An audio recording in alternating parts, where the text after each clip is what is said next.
Welcome to Inside the Gaming Lounge, presented by That Nerd Show, your gaming show for gaming reviews, great gaming discussions, fun facts, and history.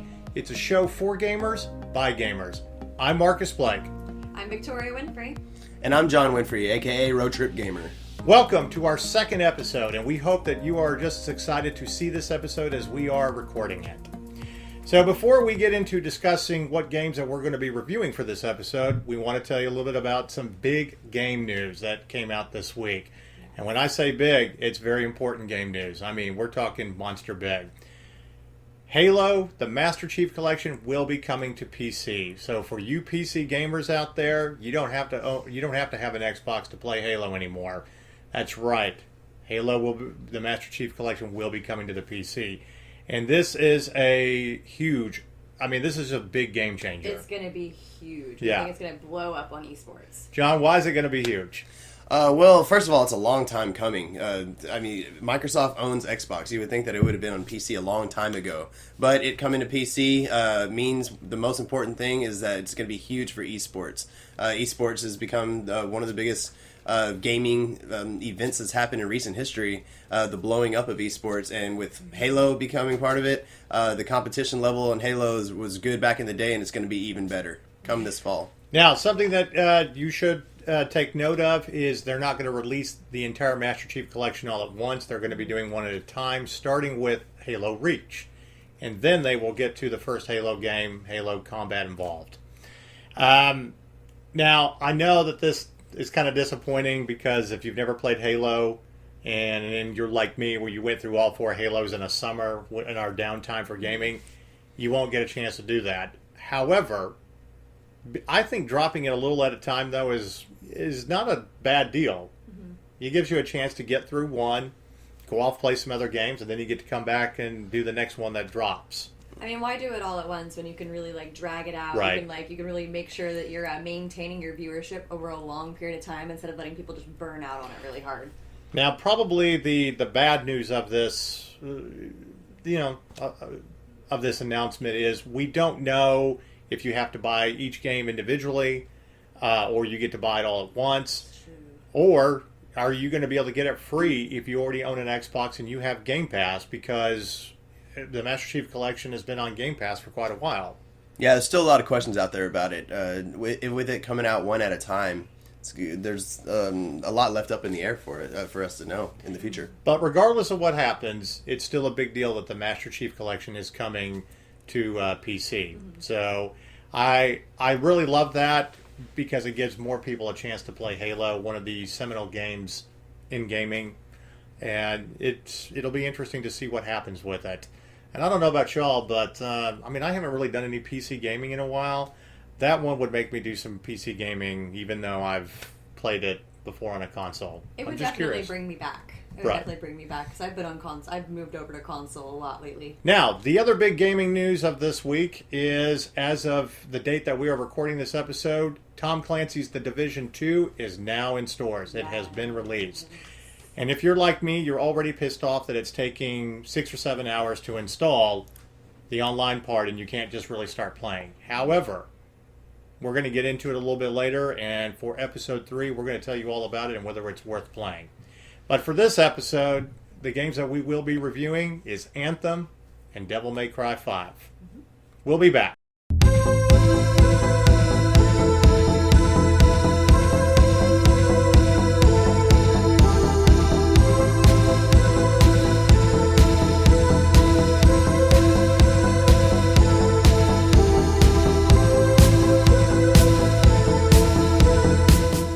Welcome back. We are talking about Anthem. It's been out a few weeks now, and I will say there's been some controversy with it.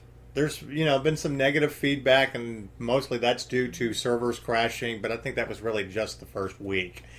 As for the game itself, John and I actually did the review for That Nerd Show. We both came to the same conclusion that if we'll tell you our grade right now, it's a 7. We both agree that it's about a 7 out of 10. That doesn't mean that it's a bad game. That doesn't mean that you shouldn't get a copy of it and play it. We've had a lot of fun playing this game, and it looks good. But But it's not perfect. It's not one where it's the must-have game of the season. But we're going to get into that a little bit. So, John, I'm going to let you start. What is it about this game that you like and you don't like? Well, it was a little bit more than servers crashing. We had entire PS4s were being bricked for some people, meaning it was crashing their entire system. And so Anthem, at one point, was giving out free refunds, complete refunds to players, no questions asked at one point because people were worried about their systems getting bricked. That's a pretty serious deal, so that's why there's been a lot of controversy about it. There's also, it's owned by EA, so there's going to be controversy followed. But everyone loves BioWare. They love what they've done with Mass Effect before Andromeda last year, of course. But Anthem, it's got a lot of great things. It got a lot of new and inventive things. The gameplay mechanics, to me, were the best part. Being able to just jump up in the air and take off like you're Iron Man was something I've never played before in a game. Right. And it felt so good and crisp, and it looks great. So there's things that I loved about it, but there's things that I hated about it. The missions are really repetitive. We played together. We played a Stronghold mission, which is their version of raids. Right. There's 3 in the game. We had a great time playing it, but you do feel like when you're playing a 5 to 6 hour session, even 3 hour session, that it gets really repetitive. The missions are just seek and destroy, and that's about it.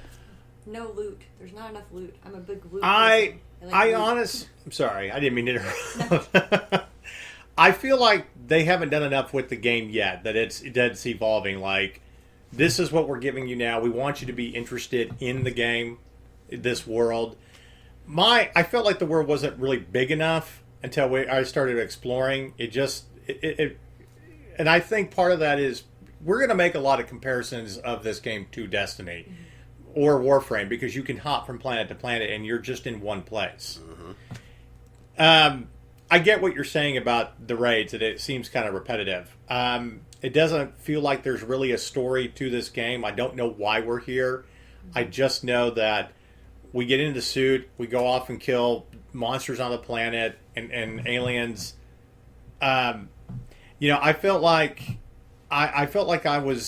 it was Halo and Destiny kind of mixed together for me. And the worlds look very similar to Halo games. Especially Halo 3 and 1, but at least with those games you kind of get a story. You know what the Covenant is. They explain it, and you've got this narrator going. And in Destiny you had a better narrator too. So this one, it's like, okay, well, we're here.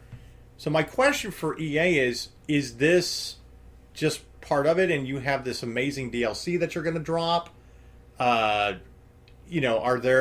Is it going to be like Destiny, where you have whole nother games that you're dropping as part of the DLC that they're going to be huge?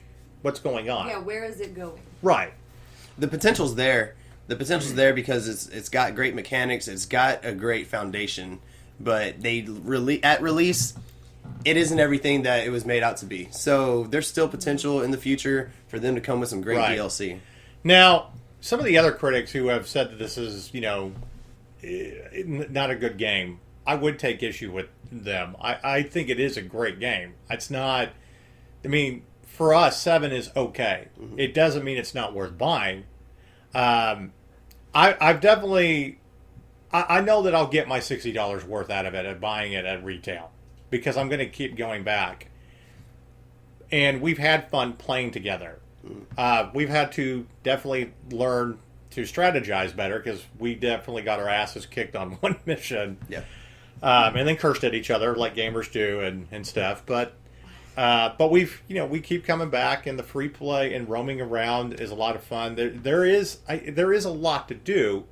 It just doesn't feel like there's a lot to do. And I think again the big difference is you're still on one planet compared to hopping planets. Yep.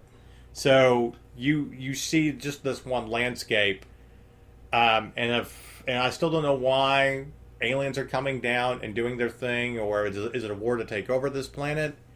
The other issue is the fort that you have to keep going back to. They want you to interact with people, but it's worthless. Fort Tarsus is absolutely worthless. Yeah, there's no story. There's one gal that hires you on to do missions, but again, you don't know really why. You just, okay, I'm there, and I'll get in the suit and go do stuff. For those that don't know, Anthem, it's about, at the base of it, you're a mercenary. And there's other Anthems that are mercenary, or sorry, there's other people that are mercenaries, and they have what you call javelins. It's like your Iron Man suit. Is what you strap on and you take out into the world. And Anthem, I think, might be the name of the planet, or yeah, I'm pretty sure it's the name of the planet. And exactly. Right. And Fort Tarsus is like one of the last known civilizations, and you go back there and you get a contract to go out and take out some aliens every now and then. Right. But again, I think the best part of it is the gameplay and the suit itself. It is so much fun flying around and being able to have a jetpack and shoot from the sky. And the raids are fun. Yeah. I mean, we definitely have it. My favorite thing is really my glowy stick, where I shoot and then I can just jump up and pounce you and knock you out. Mm-hmm. I don't know what the glowy stick is called. It's just called the glowy stick for me. I didn't play the game, but as far as I know, that's the only way that you can mod your character, right? Is just right. with the javelin. That's the only option. Mm-hmm. Yeah, mm-hmm. But you have 4 different options with your javelin, and you know they each come with different abilities that are really cool. And then you can switch as you are gaining more points, and you know tricking out your suit. Like I said, there's a lot of potential here, and I think if you don't have an amazing DLC that comes with it, and you keep adding to it. And I would take Warframe as a good example. They're always adding more to Warframe. Oh, yeah. If you do that with Anthem, this will be a great game. Mm-hmm. But you also have to make it inexpensive, because if you're going to keep making us pay $60 for each time for new DLC, then it's not going to be worth it. I think that's the downfall of Destiny. I'm not saying it's not worth it and it hasn't been fun. It's just it's a lot of money to pour in and do something else and stuff. Mm-hmm. Now, a little bit later... for our great gaming discussion of the week, we are going to talk about, you know, Anthem, is it the new Destiny and is it better? So we have a lot more to say on this. But for the time being, right now, we're kind of, John and I gave it a 7, and just from watching it, what would you say if you had to give it a grade? Just from watching, not playing at all, honestly, like a 5 or a 6. Oh, it's just like it gives me flashbacks from Fallout 76. Of just like I get that like people are like, this is going to be the new Destiny, it's going to blow it out of the world, and it got here, and it's like now you're afraid to turn it on.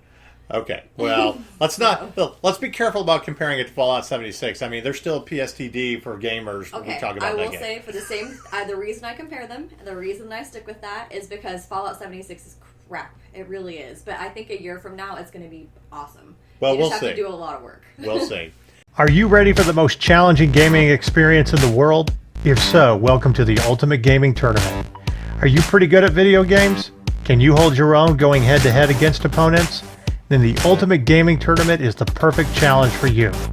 This is a multiple video game bracket tournament where you are playing a new game each round. You never play the same game twice, and your opponents are randomly selected. To make it more challenging, you won't even know what games you're playing until they are announced right before the tournament. You can go head-to-head in a fighting game like Mortal Kombat, or you can end up playing a sports game in one round like FIFA. Maybe you'll be challenged in a first-person shooter.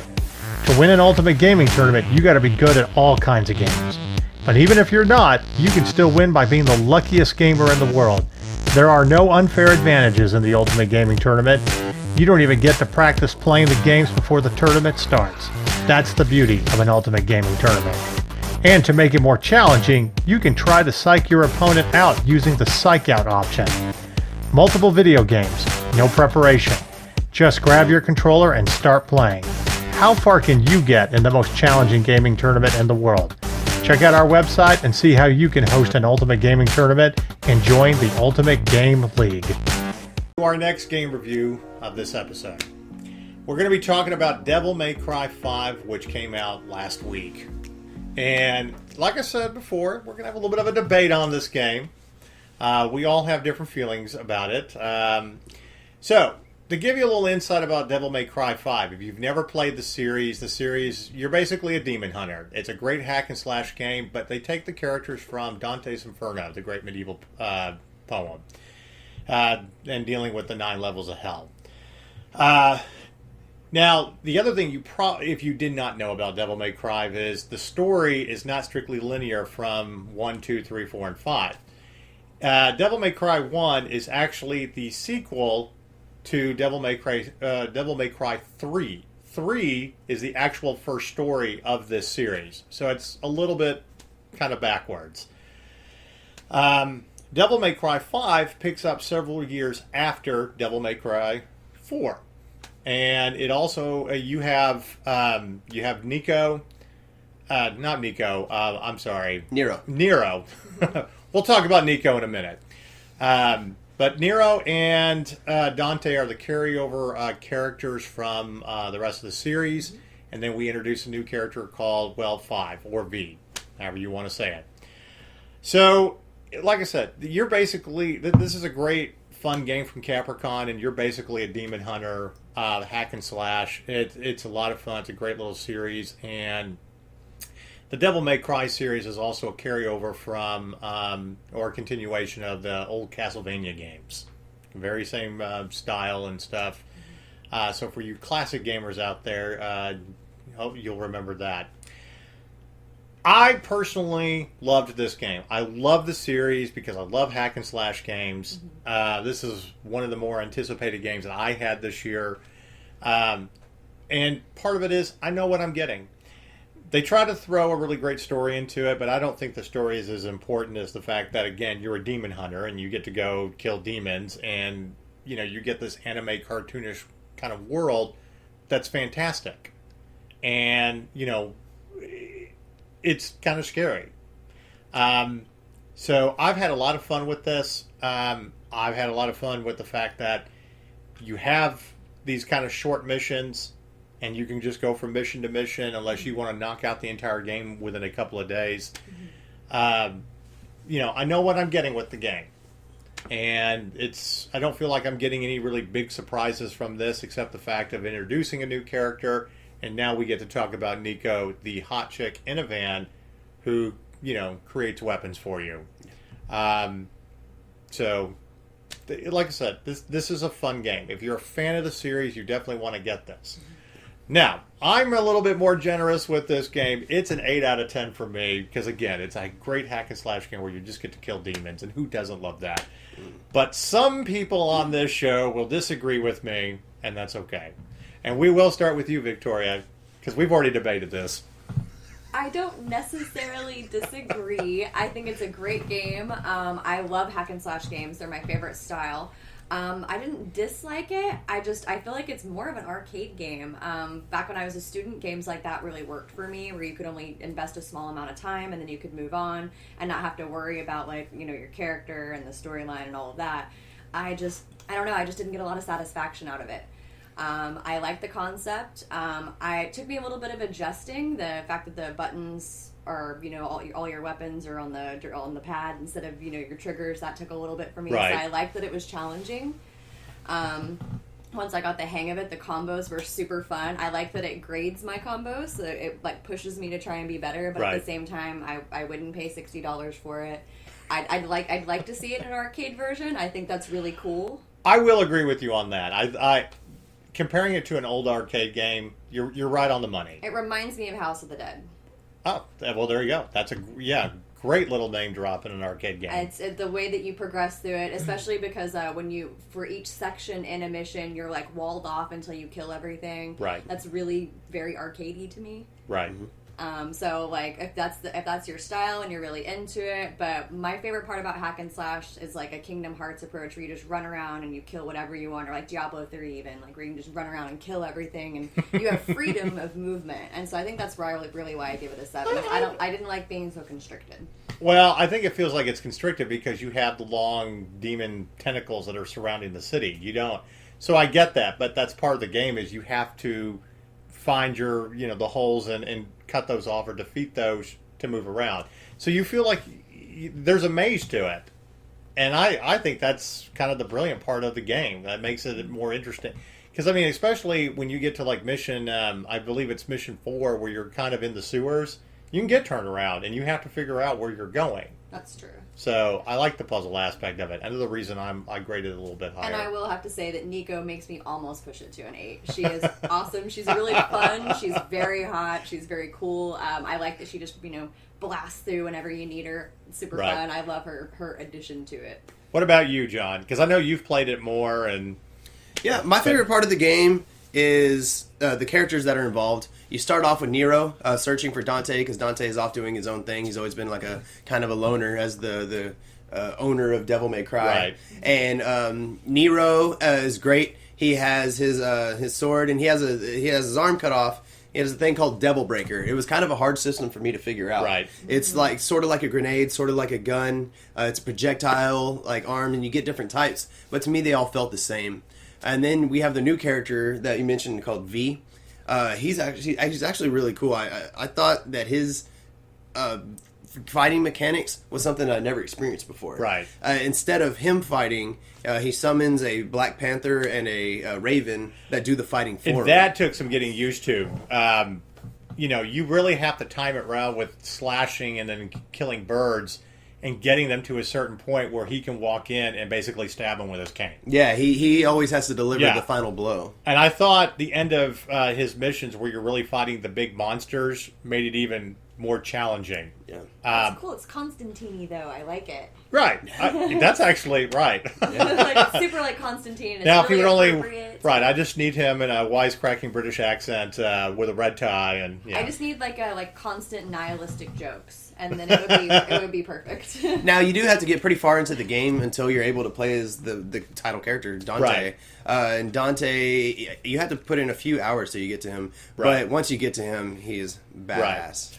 Well, like I said, I give it an 8. I know you're giving it a 7, but Nico will almost push it to an 8. Close. I mean, tempting. Right. Very tempting. How about you? What would you... I was ready to come into this a 7, but I just realized how much I've enjoyed it, and I'm going to call it an 8. Aha! Yes! The Influence. vote. Look, I don't know if I would pay $60 for this game per se. I would probably get it on sale, but then again, I also feel like I've gotten my $60 worth, in the game. It's fun, and I would go back and play it again. That's what I was going to ask. It's a Capcom title, so it's going to go on sale. Yeah. Heavily. Well, and it's been fun to go back and play the Devil May Cry series, especially when they put the first 3 on one disc, for the PlayStation 4 and Xbox One. So, look, if you're a fan of the series, again, pick this up. You're not going to be disappointed. It's gorgeous. It looks great. Even if you're not, but you just want a good hack and slash game because there's not a new Diablo game, pick it up anyway. I think you'd have fun with it. It's worth your time. It Oh, definitely is. Yeah, so. I might replay. All right, I'm looted up. You guys want to do Tilted? Hold on a sec. Our other guy hasn't landed yet. What? Yeah, I'll be down in a jiff, fellas. Dude, where are you going? Hey, chill down. Chill down, I'll be right. I'm gonna get this. You're gonna get us all killed, you idiot! Hope you were nice this year. Because right now, all the coolest Fortnite gifts are available at GameStop. Joy to the players. Welcome back to Inside the Gaming Lounge, and now our great gaming discussion. The question for this episode, is Anthem the new Destiny? And is it better than Destiny? I will go ahead and say that I do think Anthem is the new Destiny. I think it has jumped on the craze with gaming fans of why we all loved Destiny and being online with our friends, setting up a team, going on raids, and stuff like that. But I think the bigger question is whether it's better than Destiny. But before we get to that, do you guys feel like it's the new Destiny? I think it tried. Yeah. I think it tried. Okay. I can't give it the new Destiny. I mean, it was made by some of the same developers that jumped ship and they went over to BioWare and they started on the Anthem. That's how we get the discussion of the comparison of Destiny and Anthem. But yes, it's trying to be Destiny in that you go, there's raids and you go out with your friends and it's online only player. And you're going to see random people out in the world doing the same, accomplishing the same mission as you. But then that's where it breaks off to me. I can't really call it the same Destiny, or call it a Destiny comparison because to me they're completely different games. I put in over 100 hours on Destiny 2, and I don't think I could do that in Anthem. I don't think there's enough room in the game for you to do that. I think when they first set out to do the game, they made a lot of they didn't outwardly promise, but I think they really set out to try and fix some of the issues that people had with Destiny. And aside from all the issues that Anthem has, I just don't think there's enough room in the story or the direction of where you go with your life in the game to replace what Destiny has. Maybe later. I feel like it's in the ballpark. It's jumping on the bandwagon. Just like you have all of these game developers that are jumping on the bandwagon of doing battle royales and stuff like that. It seems like, Call of Duty's got one. It just seems like everybody is trying to do their version of that. Fortnite's a different version of Overwatch, yada, yada, yada. So this game, be online with your friends, kill aliens, explore different worlds or landscapes or whatever. It's jumping on the bandwagon. I don't necessarily mind that. I am not as huge of a fan of Destiny like you are. I got frustrated with Destiny because I feel like it's solely meant for you to strictly be with other people online, and there's too many things I like to do on my own that I felt like I couldn't do in Destiny, whereas I feel like I can in Anthem. But Anthem is lacking, like we were talking about in our review. It's not it's not multiple worlds. You're in one place. It just feels short or small compared to Destiny. Well, when we say you have to be online and multiplayer, I don't feel that way. In Destiny, you actually could take on missions as a one player. It helps to have multiple players. It helps to have people on your team, but you can actually go in single player. Anthem, you have to be on a team for a mission. Other than free play, it puts you on a team with random people. Well, that's true. I think my thing about Destiny is it was geared for you to be on a team where to accomplish more, and I didn't like that. I freely admit that there are times that some will drop it down to easy just to get through something if it's too hard, but I enjoy the solo campaigns. I enjoy being able to accomplish more.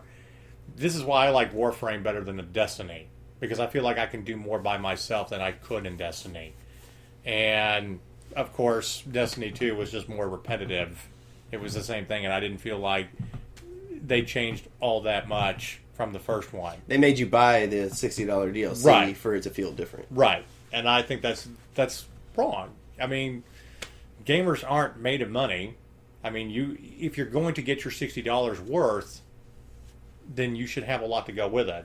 Assassin's Creed Odyssey. We're still not even finished with that game because it's so huge. Mm-hmm. That's worth the price. Well, and you could do it in a really, not to toot Bethesda's horn, but you really can. With Fallout 4, I loved the way that they set up the DLC. Every time I would just about get done with the game, they would drop one just in time. And I didn't have to pay tons for it, and it was diverse. It wasn't always just here's a new map. We can do a new thing. They just added to it each and every time. I hope that Anthem can do that in the future. Again, it has a lot of potential, but right now, within the first few weeks, you're just I don't know. So let me ask you this: after playing Anthem a little while, do you want to go back and play Destiny? I would rather play Destiny 2 than Anthem. If I had to pick between the two games, I would do that. I won't say it necessarily makes me want to go back and play Destiny, but Destiny just gave you so much more, including PvP. Right. PvP was big, and it was one of my favorite parts of Destiny 2. Also, the raids were completely different. The raids were actually involved problem solving, teamwork, real skill, as opposed to the strongholds in Anthem that are just shoot 'em up. Right. So I would still pick Destiny 2, and I'd rather play that than Anthem. Okay. You feel the same way? It's not like you play Anthem or you watch Anthem and you're like, this is, I'm just going to go play Destiny. I don't know if my brain necessarily makes that leap, but at the same time, after even just watching it for a couple hours, I'm like, I think I need to do something else. It doesn't make me lose my life like some of the games I've played before. Right. I don't know. I like all the games, and when I say all, I will throw Warframe into that discussion because I discovered Warframe after playing Destiny and just loved it, and felt like Destiny was kind of ripping off Warframe, and that's for a later discussion. But I wish there was more stuff that you're talking about in Destiny that they would apply to Anthem, and maybe they'll get there. Yeah. But here's my thing about Anthem. I love the suit. I love the gameplay better than I do Destiny. And the fact that it's it feels that it's lacking compared to Destiny, I think that's what's more frustrating about it. Because you could have done so much more. It's like if you took an extra year for development. Sometimes we get these games that are rushed and they don't have enough, but we'll get you on the DLC. Yeah, but there's so many games that come out now. I mean, if you don't instantly grab us, it's a terrible way to crowdfund. Right? Why would we go here, pay for the $60 up front, and we'll give you a great game a year from now. Yeah, I'm not down with that kind of investment. Yeah, you'll end up being the first Battlefront game. Yeah, which is great now that you can get it used for $3 at a GameStop. And never mind. Also, you'll pay $60 up front for a game that won't be good for a year, and then we'll make you pay for the DLC as well. And then you're like, well, why didn't I just wait for the DLC? And now for our featured classic game of the episode. Before there was Madden, there was Tecmo Bowl, an American football game that originally started out as an arcade game with 4 players, 2 on each team, competing against each other with fictitious teams. But in 1989, the greatest thing happened. It was finally ported over to the Nintendo Entertainment System, and it was the first console game for football that allowed real NFL players to be listed in the video game. They got a license from the NFL Players Association to do that. Now, not every team in the NFL at the time was featured in the game. They only had 12. Los Angeles, the Raiders, Indianapolis, Miami, Denver, Seattle, Cleveland, Washington, San Francisco, Dallas, the New York Giants, Chicago, and Minnesota. But still, up till 1989, we had never seen this happen in a football game, and thus began the great revolution of football games that allowed us to play real-life NFL players. The other thing about this game is you could play throughout the season, but before we had the autosave feature that we have in franchise mode in Madden, you had little 8-digit codes that you had to write down after each game to get to play the next week until you got all the way to the Tecmo Bowl. One of the things that it was discovered, a little bit of a glitch in the game, is if you had the Oakland Raiders featuring Bo Jackson, he was pretty much unstoppable, and it was a way to, I wouldn't say cheat, but give yourself an unfair advantage in playing Tecmo Bowl. But this was one of the greatest football games before Madden. It's still a lot of fun to play today, and that's why we still revere Tecmo Bowl as a revolution when it came to football games. Even though it was only 8-bit at the time, and you didn't even get all 11 players on the field in the arcade version or the NES version, and even though you only had 4 plays, it still was something magnificent. And if you're like me, you played hours upon hours in Tecmo Bowl and played the season multiple times throughout the year. This was Madden before Madden. And even though Madden may be a great game, nothing can ever take away our nostalgia for Tecmo Bowl.